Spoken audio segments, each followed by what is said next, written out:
The letters start arriving in October 1969. A San Francisco newspaper receives an envelope. Inside is a cipher. 408 symbols arranged in rows, dense and deliberate. The sender calls himself the Zodiac. The first confirmed Zodiac attack happens on the night of December 20th, 1968. A remote lover's lane on Lake Herman Road outside Benicia, California. Two teenagers, David Faraday, 17, and Betty Lou Jensen, 16, are parked in a station wagon. July 4th, 1969. Blue Rock Springs Park, Vallejo, California. Darlene Farron, 22, and Michael Majot, 19, are parked in a lot. A car pulls alongside them, then leaves. It returns. 40 minutes later, a man calls the Vallejo Police Department from a payphone. He claims responsibility for the shooting. He also claims responsibility for the Lake Herman Road murders. The voice is described as calm, young, almost bored. 3 weeks later, the letters arrive. The cipher is solved in 8 days by Donald Hardin, a high school teacher, and his wife Betty. They work from a single assumption, that the killer's ego would compel him to begin with the word I. They are right. The decoded message runs 17 lines. August 1st, 1969. Another letter arrives at the Chronicle. This one opens with the words, "This is the Zodiac speaking." It is the first time he uses the name. He includes a detail about the Vallejo shooting that was never made public. The letter is genuine. September 27th, 1969. Lake Berryessa, Napa County. Brian Hartnell and Cecilia Shepard are picnicking on a peninsula near the shore. A man approaches wearing a black hood with a white crosshair symbol stitched onto the front. October 11th, 1969. San Francisco. A yellow cab driver named Paul Stein picks up a fare at the intersection of Mason and Geary. The cab stops at the corner of Washington and Cherry Streets, 1 block past the requested stop. The Zodiac sends it to the Chronicle 10 days later, along with another letter. This one taunts police directly. He describes the moment the officers passed him. He tells them they could have caught him. He threatens to shoot children on a school bus. He includes a new cipher. 340 symbols. The police investigation at this point involves 3 separate county jurisdictions, Vallejo, Napa, and San Francisco, plus the California Department of Justice and the FBI. Coordination is poor. Files are not centralized. Leads generated in one jurisdiction do not reliably reach another. Over the next 2 years, the Zodiac sends at least a dozen more communications. He claims to have killed 37 people. The confirmed count is 5 dead, 2 survivors.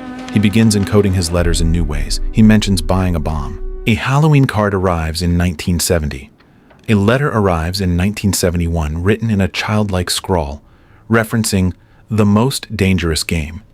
He attaches a piece of Steeny's shirt to each new letter as a credential. The letters get stranger, more theatrical. Then the letters slow. Then they stop. The last confirmed Zodiac letter is received in January 1974. He references a film. He rates his activities. He uses the phrase me 37 SFPD 0. The San Francisco Police Department officially disputes this count. Their confirmed victims, number 5, then silence. 4 decades, the case generates suspects. Robert Graysmith, a political cartoonist at the San Francisco Chronicle who was present during the original letters, spends years building a case against a man named Arthur Lee Allen, a convicted sex offender, a former school teacher, a man who wore a Zodiac brand watch, who owned the same type of gun, who was known to use the same ammunition. Witnesses place him near the Stein crime scene. A survivor from a potential early attack identifies him.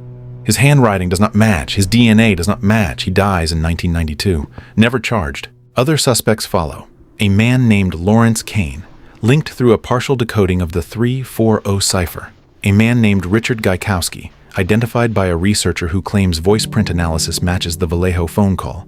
A man named Gary Francis Post, named by a cold case team in 2021. In December 2020, a team of amateur codebreakers called the 340 Cipher Project cracks the 51-year-old cipher.